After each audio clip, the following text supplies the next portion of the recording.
Our next request comes from Arthur, who allowed me to pick a movie out of a few choices he made. After seeing that some Pixar films are coming this year, I thought it'd be fitting to look over its release from last year, Luca.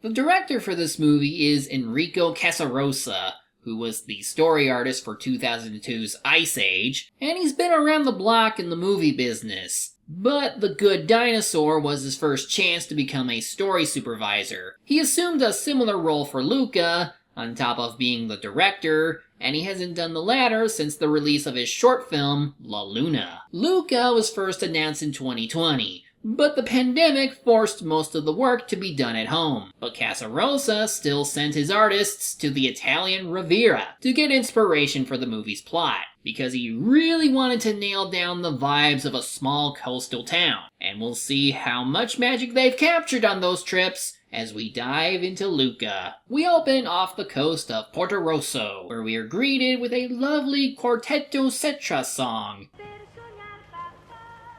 We see one fisherman sail out and worry about the monsters roaming about, but his older partner dismisses those concerns as hokum. But as they get closer to the island they're fishing from, something is indeed lurking in the water, and it wants their stuff. What is that?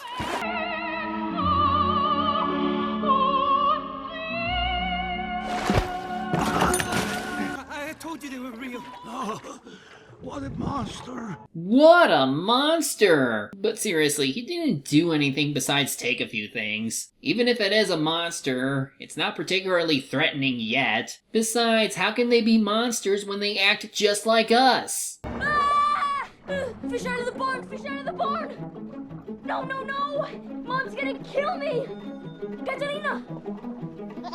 See? We're not so different. So this is our title character, voiced by Jacob Tremblay. He's a 12-year-old who takes his fish herding duties seriously. But because he's a kid, he's still curious about what's happening beyond his village. In the way of animation, the designs lean towards more of a loose and rounded approach, which helps with the kind of fluid and old-fashioned character movement that Casarosa wanted. This makes Luca the movie different from previous Pixar outings, but with how things are colored and textured, down to the subtle movements of the small details, I don't think that's a problem. It's pretty good. In fact, which could also be said of the story Casarosa wanted to tell. Luca is a vehicle for the director to tell the summertime stories he had as a boy, so the titular character is like his childhood avatar. Anyway, Luca notices some items that fell off the boat earlier. He knows he shouldn't be investigating, but his curiosity gets the better of him, even though they came from...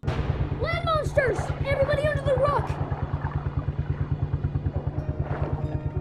I mean, fair enough. He still dreams about going up there and seeing what's up, but for now he's stuck living with his parents, Daniela and Lorenzo. The mother is overprotective, while his father is proud of his crabs, but both seem to have a competitive streak. Everyone thinks Bianca Branzino's so great with her prize-winning crabs and amazing dolphin impression. Please, anyone can do that.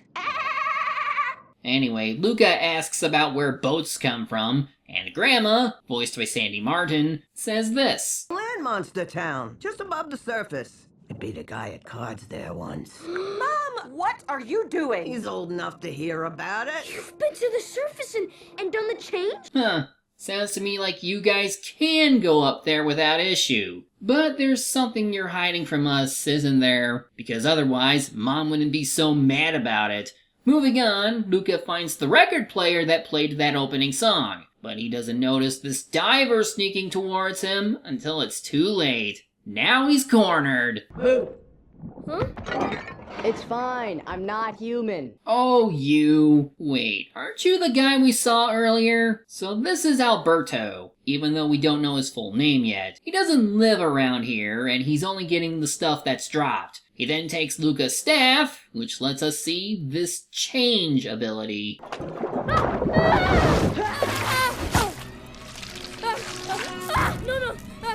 The transformation is so fast, yet so seamless. I especially love how the hair changes. Pretty good for a movie done mostly from home, and not from a studio. While initially freaked out, Luca calms down enough to take in the beautiful environment around him. He still claims that this change is bad, so he leaves as fast as he came. But since he can't resist the urge to go back, he fakes his shift as a fish herder to keep making the trip up to the surface. He bumps into Alberto again, who shows up with more things, and he's coerced into going up with him. Now he needs to overcome another challenge. Walking. Walking is just like swimming, but without fins, or a tail. And also there's no water. Otherwise, it's like the exact same thing. There's logic in what he says. Once Luca gets the hang of it a bit, Alberto fully introduces himself. He's voiced by Jack Dylan Grazer, and takes the name of Casarosa's childhood friend, Alberto Soares. Like his real-life counterpart, he's here to help Luca leave his comfort zone and experience new things, like Air! Gravity, also known as falling! The sky, clouds, the sun. Whoa, don't look at it. Just kidding. Definitely look at it. He also shows him all the human stuff he's collected. He also says that he lives here in this tower with his father, even if he's not around often. Otherwise, Luca takes notice of this one thing featured on a poster, which Alberto calls the Vespa. You just sit on it, and it takes you anywhere you want to go. In the whole stinking world. Vespa is freedom.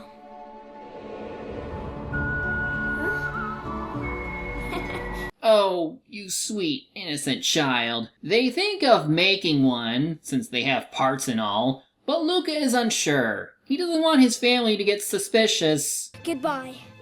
Forever. Okay. I knew you couldn't resist the urge to ride the Vespa. Seriously, he keeps saying he has to go, only to keep coming back. And this is during the same day. But whatever, they finally complete their makeshift Vespa. Now Luca has to go home, and while he struggles to find an excuse to explain his absence, Grandma has him covered. I sent him to look for sea cucumbers. Right. Sorry, Grandma. I couldn't find him. Mom, his life is maybe a little more important than your snacks. Thank you. The next day, Luca returns to help Alberto ride the Vespa. While it breaks down, he makes the best of it. Don't move, don't move, don't move!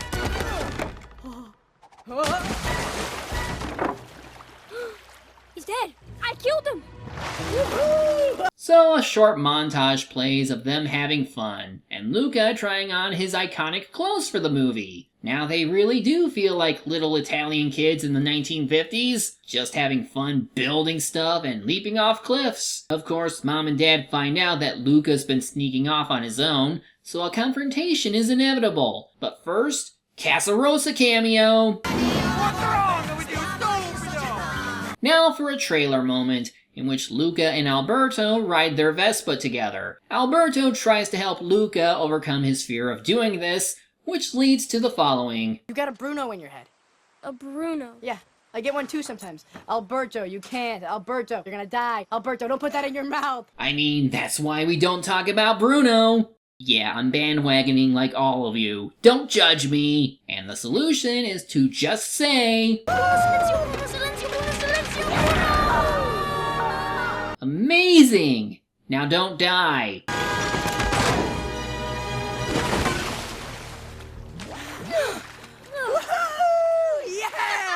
Yes! We're alive! I can't believe it! Take that, Bruno! They spend the evening together, and it's really heartwarming seeing them play together. Luca is so happy that Alberto has entered his life, while Alberto is giving small hints about his family situation. It's character-driven storytelling at its finest, and you really get into what they have to say. We also have some memorable dream sequences that feel like something only a child could imagine. But all good things must come to an end, as Luca oversleeps in the surface world. He tries to sneak back home without anyone realizing, but his parents know what's going on. Luca admits to being on the surface and making a friend there. So... Ah, yes. There's usually a bad influence. Good thing you sent for me when you did, eh? Luca, This is my brother, your Uncle Hugo. What kind of family are you to have an anglerfish man as a relative? Uncle Hugo is voiced by Sacha Baron Cohen, and he has a see-through torso. Creepy. Anyway, he's here to stop Luca from going to the surface world by having him live with him for a while. You don't know what it's like up there. I know you, and I know what's best for you. It's done. Me in the eye. You know I love you, right? But Luca goes back to Alberto anyway, who suggests taking him to the nearby town. There might be real Vespas for them, so they can... Every day we'll ride someplace new, and every night we'll sleep under the fish. No one to tell us what to do, just you and me out there. Free. Sounds like a great incentive to me! And they're off. And as they do, Alberto shows him how to leap out of the water like a graceful dolphin. It's a good scene that furthers Luca's growth a bit. They also remind each other to avoid water while on land, because getting hit with it reveals their fish form. Otherwise, we see a small part of this lovely coastal town. Nothing but locals mingling, chatting, and eating watermelon. With all those friendly folk around, it really looks and sounds like a child's recollection of these laid-back communities. Madams, what's wrong with you, stupido? Well, you kinda earned that one. Of course, Luca gets freaked out by the fish-slaying iconography going on in the town, but they realize that someone's riding into town on their own Vespa. Mannaggia, here we go. Buongiorno a tutti! Oh, mamma mia, please, no more railing. So this is Ercole Visconti, who is our main antagonist. He may not be a villain, but he's the biggest asshole imaginable. Our two heroes only get into trouble with him after Luca kicks a soccer ball into his Vespa. I'm delighted to meet you, number one. And number two, I love your stylish clothes. Where did you get them? A dead body? Dead. Seriously, there's always that one asshole that you can't stand because he's so full of himself, and you just want to punch him in the face. And he's like this in front of children because they can't fight back. And the only reason everyone else is tolerating him is because of the Porto Rosso Cup, an annual sporting competition that he's won before, despite the contest being for children. In any case, he nearly pushes Luca into the fountain, which would have exposed his fish form. But here's someone who will help our heroes. Your reign of terror is Coming to an end. You mean like a year ago, when you quit in the middle of the race? Because you couldn't stop throwing up? Seriously, he's a bully in the worst possible way, and I'll be happy when he gets his comeuppance. So this is Julia, voiced by Emma Berman. She's a bit of an eccentric misfit in Porto Rosso, and because she dislikes Ercole, like our heroes, she sides with Luca and Alberto quite easily. She also knows about the Porto Rosso Cup and the prize money that can buy them a Vespa. Well, maybe not an expensive one. No, but it could get you that. È un'ora che aspetto davanti al portone della Another facet of being a kid. Everything, no matter how bad or old it looks, is like the greatest and coolest thing you can imagine. Anyway, the race consists of swimming, biking, and eating pasta. Julia insists on doing it alone just to beat Ercole, but the boys insist on joining her since she will need all the help she can get. But first, they gotta learn how to ride a bike. Alright, try jumping onto it. No, you gotta show it you're the boss. It's not looking good for both of them, but they want to win so they can be free from their family troubles. So she agrees to let them into her house, where we are introduced to her father. Is there enough for four? Oh, what's wrong with you, stupid? Meet Massimo, voiced by Marco Baracelli. While he resembles Tim from Cloudy from a Chance of Meatballs, he has more of a resemblance to the dad from La Luna, the Casarosa short film. He's the kind of simple character I like. Strong and imposing, yet gentle and loving. He also has a cat that looks like the Judge Cat from Splatoon, and is aware of what the boys are. It doesn't help that Massimo believes in the existence of sea monsters, while Julia doesn't. But hey, once they get to know the two boys, I'm sure they'll come around. Anyway, pesto! Looks so good, doesn't it? Movie food always looks better than real food. Of course, Julia has to convince her father to participate in the Porto Rosso Cup, and he only accepts when the boys offer to help him in his fishing job. So when night comes, Julia offers the boys to sleep in her little tree fort, and as they settle in, Luca expresses how happy he was from riding that bike. Julia said, "Look up," and then all of a sudden I was riding it. Yeah. Our Vespa's gonna be even better than a bike, though. Because the moment we get it, we're out of here. Do I detect a hint of jealousy? Just because she taught him something you couldn't? Anyway, Luca's parents make it to land, and let's just say they have their own subplot where they learn about the human world while trying to find their son. For now, the boys wake up and realize that morning dew is a thing, which almost exposes their fish form to the humans. Only the cat knows. As promised, Luca and Alberto join Massimo in the fishing trip, because this is how they'll pay for the race's entry fee. I'm starting to suspect that maybe Massimo knows who the boys are, and some splashing around almost gives them away. But if he does know something, he's not showing it. The sea monster ate it. What? No. This is how I came into the world.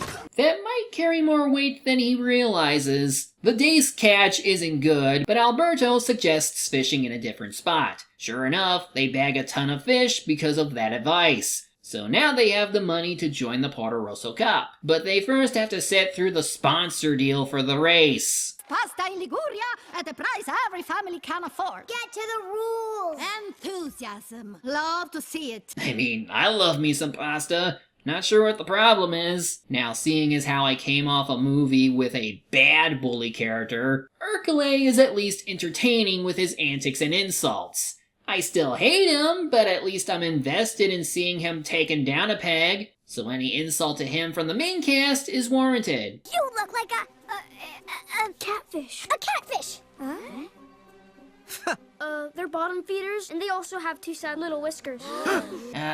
So good. And yep, it looks like Alberto is getting jealous of Luca's attention towards Julia. Oh boy. Anyway, our heroes enter the competition, so it's time for a slow training montage to get an idea on what the race is like. There's also a bit where Hercule rams his mortarboard into theirs, because he's an asshole, but one of his henchmen grows a spine and stops him. It doesn't seem like much, but this causes Alberto to fall off and reveal his tail. He almost gets caught. This is a problem because the town is on the lookout for monsters. It'll be relevant later, but for now we cut to Luca's parents looking for their son. They don't know what his human form looks like, so they start knocking kids into the fountain. They don't find him, but at least Mom is having fun. But Luca does recognize that woman to be his mother, so he now has to really hide until his parents give up the chase. Later in the day, Alberto goes to help Massimo, while Luca and Julia bond over their hopes and dreams. She explains that she only comes to this place over the summer, and that she goes to a school in a different area. She shows off what she learned by teaching Luca what stars are. Like the sun. Giant raging balls of fire. So Alberto was wrong. Well, he is only a kid, like you. But really, this is meant to show Luca that there's more to life than just riding wherever you want. And now his interests are shifting towards space, and how big the world really is. He's become even more curious, so Julia even gives him one of her books on the universe. Aw, that's nice of her. Our hero finally regroups with Alberto to see the Vespa they want. They argue once Luca gushes about what he learned from Julia. And he's reminded that fish people can't go to school in the surface world. Not helping matters is Hercule, who shows up to threaten the two. You know, people think I'm a nice guy, always joking around. But really, I'm not. When were you ever nice? Even though he doesn't know the truth about these two, his words about how no one wants them around sound all too familiar. They're just people who cannot accept others who are equal but different to them, plain and simple. And although this movie is more about coming out and discovering your own identity, Casarosa at least makes the irrational fear of the outsider understandable for audiences young and old. Now we get an actual montage of the boys training and stuff. They also try to make nice with the cat, while Alberto gets closer to Massimo. The latter is a good way for the boy to overcome issues with his own father, but he's still jealous towards Julia. Anyway, we cut back to Luca's parents, who are despairing over their son's disappearance. Luca actually passes by them without realizing it at first, and he responds by going up a hill to hide. But he gets into another argument with Alberto as they ride the bike down the hill. Don't know how to do it right. I got us down the hill, didn't I? You crashed into the sea. It's fine. Nothing's fine. Alberto reminds Luca that going to school in the surface world risks exposing himself as a fish person, not just to other people, but to Julia as well. Sure enough, she shows up to ask what's going on, which leads to this moment of truth. Don't hurt us! See? I knew this would Sea happen. monster! Did you hear that? This way! Luca? Stay back! Ragazzi, now! Well, damn! Betrayed in the moment! And I guess Alberto was right about one thing. Julia did freak out, but at his own fish form. So now the two are separated. Later, Luca gets splashed and turned into his fish form.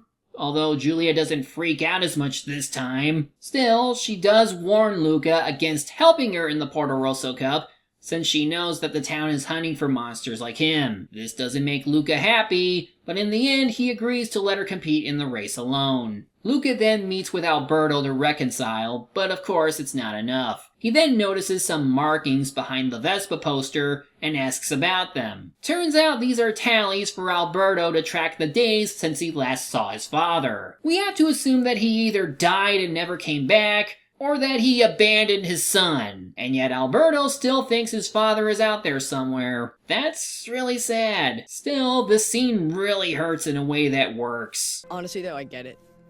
He's better off without me. You are too. That's not true. Yes, it is. You're not like me. You're the good kid.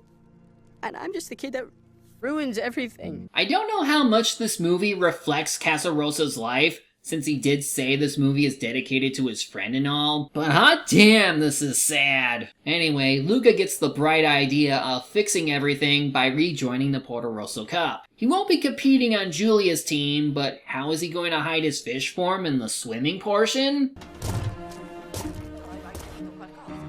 Well, if the rules allow it, the race begins, and sure enough, Luca is walking underwater. But despite being in his element, he's actually trailing behind some other swimmers. But at least he makes up enough ground to make it to the eating stage. As for Hercules' team, well, he poured oil on his swimming partner to make him go faster, but...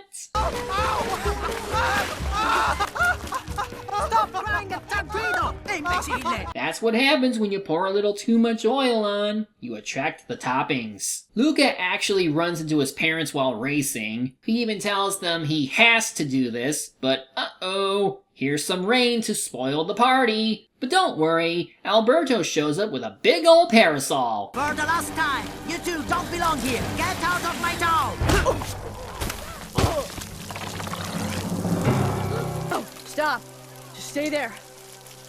You're still okay. Well, Luca has a chance to keep going without him, but we all know that isn't going to happen. Despite revealing his fish form, Luca manages to save Alberto and they race down the hill together. But Hercules is hot on their heels. They have to avoid getting harpooned even though there's like a crowd of people. Hercules could probably hurt someone. Still, it's quite a chase, for all that I can show at least. Hercules finally gets in front of our heroes to go for the kill, but here comes Julia to take him down. Of course, just before they cross the finish line, they stop in order to help Julia. But Hercules exposes the two boys for being fish people, not like they can already tell. Julia defends her new friends and even gets support from her father, who gets everyone to put away their nets and harpoons. Idiotic, be useful for once in your pathetic lives.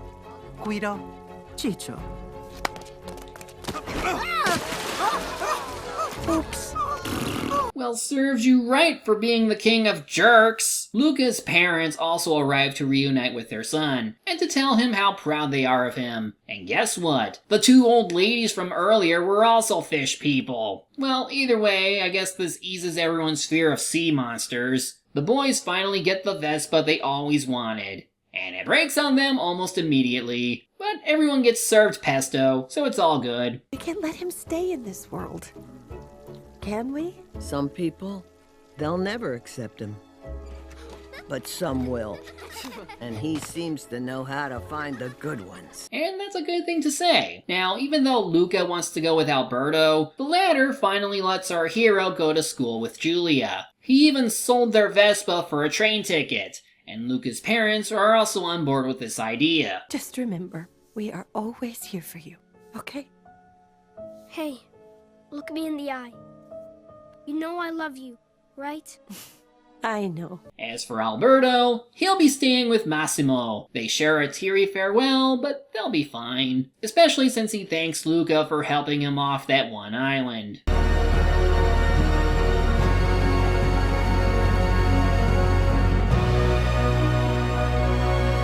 And so, as the credits roll, we see bits and pieces on how everyone is getting on. They're all shown through lovely drawings, and it's all worked out for everyone. Except for Hercule. Thank God. And that's Luca for you. Even if it isn't the best of Pixar's works, it's definitely a great reminder of why the studio's so beloved. It really did capture the whimsy and joy of a young boy's summer. And there's a strong coming-of-age story about that boy learning of the world around him. Even if the sea monster concept has been done before, it's done to accentuate the story and characters. I'm also impressed that Pixar experimented with a visual style that differed from their normal MO, while keeping a lot of their storytelling chops largely unchanged. I really hope Casarosa gets more opportunities to direct, especially if given a chance to bring more of Italy to life. Next time, we'll be looking at another Hanna-Barbera cartoon, but not something that includes animals. I'll see you then.